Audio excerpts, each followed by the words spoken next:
আমি একটা কাম কৰি আছো পোহলি কৰি আছো নেকি আমি পোহলি কৰি আছো বিৰাট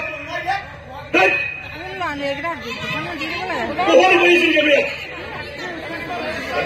আপোনাৰ শব্দ কৰি আছো বেয়া শব্দ কৰি আছো অথৰিক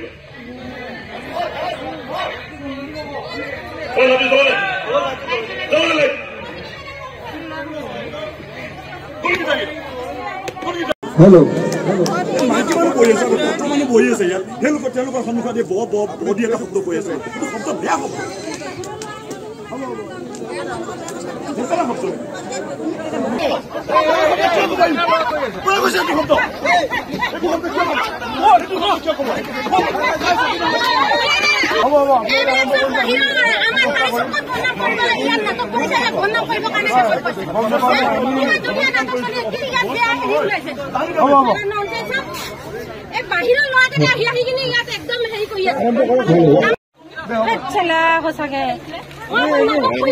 ভাবি আছো সঁচাকে এইবিলাক মানে একদম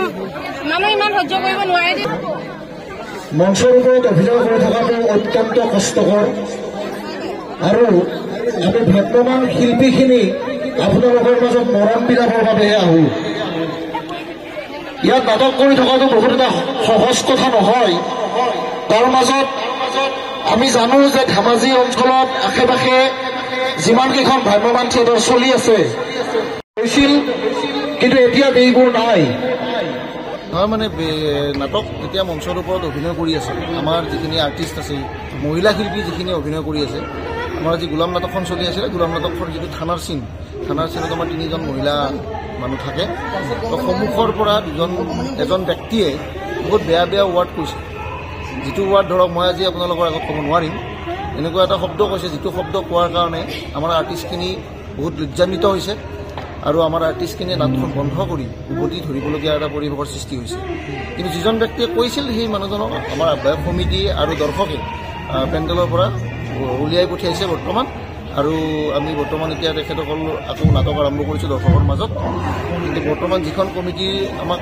মানে ইয়াত নিমন্ত্ৰণ কৰিছিল তেখেতসকলৰ মানে সমিতিখনৰ দুৰ্বলতা বুলি ক'ব নাযাওঁ এইটো মানে অডিয়েঞ্চৰ কাৰণে হৈছে হয়তো তেওঁ নাটকখন চাই ভাল পোৱা নাই হয়তো সেইটো কাৰণে তেখেতে আমাক এনেকুৱা শব্দ কৈছে মই আশা কৰিছোঁ যে অনাগত দিনত ধেমাজিবাসীৰ ৰাইজৰ ওচৰত মই অনুৰোধ কৰিছোঁ যে এনেকুৱা মিছবিহেভ যাতে শিল্পীখিনিক নকৰে কাৰণ শিল্পীখিনিয়ে সদায় মৰম বিলাবৰ কাৰণে আপোনালোকৰ মাজত আহে কিন্তু আজি এতিয়া যিটো পৰিৱেশ ইয়াতে হৈছে এইটো বৰ দুখ লগা বৰ লজ্জাজনক কথা এটা শিল্পীক যদি বেয়া শব্দৰে ব্যৱহাৰ কৰা হয় তেতিয়াহ'লে অঞ্চলটোৰো মান সন্মান যোৱাৰ কথা শ্ৰোতা দৰ্শকবৃন্দ আজি যিটো পৰিৱেশ ইয়াতে হ'ল নৈতপৰীয়া থিয়েটাৰৰ কৰ্তৃপক্ষৰ ফালৰ পৰা আমি আপোনালোকক আহ্বান জনাইছোঁ অনাগত দিনত যাতে এনেকুৱা অপ্ৰীতিকৰ পৰিৱেশ আকৌ নহয় আমি আপোনালোকক যিমান পাৰোঁ মনোৰঞ্জন দিয়াৰ বাবে কষ্ট কৰি আছোঁ আমি আকৌ আপোনালোকৰ মাজত নাটক আৰম্ভ কৰিম কিন্তু যিজন ব্যক্তিয়ে আমাৰ শিল্পীখিনিক ইমান বেয়া শব্দৰে ব্যৱহাৰ কৰি আছে কথা কৈ আছে মঞ্চৰ সন্মুখৰে পৰা ওচৰত বহি থকা ব্যক্তিজনে হয়তো তেখেতক মানা কৰি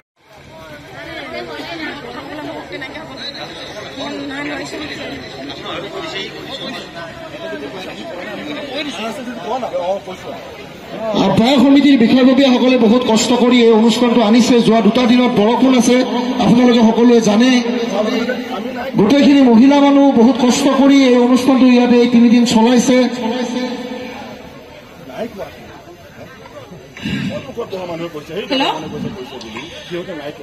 মই একদম সকলোকে সাজু কৰি বিনম্ৰ অনুৰোধ জনাইছোঁ যদি আমাৰ এই নাটকখন যদি কোনোবাই চাই বেয়া পাইছে তেতিয়াহ'লে বাহিৰলৈ ওলাই যাব মই বহুত ডাঙৰ আজি হ'লেও যদিও মই আস্থা আত্মসহায়ক গোটৰ নাম লৈ থিয়েটাৰখন আনিছোঁ কিন্তু কালিও মই শুনিছোঁ কোনোবাই বোলে থিয়েটাৰ চাই পিনে ওলাই গৈছে ফাল্টু থিয়েটাৰ বুলি কৈ থৈ গৈছে কিন্তু এখন থিয়েটাৰ মাতিবৰ কাৰণে যে অকল পইচা পাতিৰ ক্ষেত্ৰত নহয় যথেষ্টখিনি সাহস লাগিব ধৈৰ্য লাগিব টকা পইচাটো সেইটো এটা বেলেগ কথা কষ্ট কৰি অনুষ্ঠানটো চলাইছে বাইদেউৰ তত্বাৱধানত কোনোবা আছে সদস্য আছে সবে সহায় কৰিছে ভাল লাগিছে ধেমাজিত আহিছোঁ ধেমাজিত আগে পিছে বহুত নাটক কৰিছোঁ এনেকুৱা পৰিৱেশ এটা পোৱা নাছিলোঁ আজি পাইছোঁ থাকে সমাজত কিছুমান এনেকুৱা মানুহ থাকে 100 জনৰ মাজত এজন বেয়া মানুহ থাকে একো নাই বাইদেউ যিমান কষ্ট কৰি আমাক ইয়াত আমন্ত্ৰণ কৰি আমাক নাট প্ৰদৰ্শন কৰাৰ সুবিধাকৰণ কৰি দিছে শ্ৰোতাক ধন্যবাদ বহুত ধন্যবাদ চেলুট মাৰিছোঁ বাইদেউ এতিয়া আমি কৰ্ম কৰিম আপোনালোকে বহুত কৰা ধন্যবাদ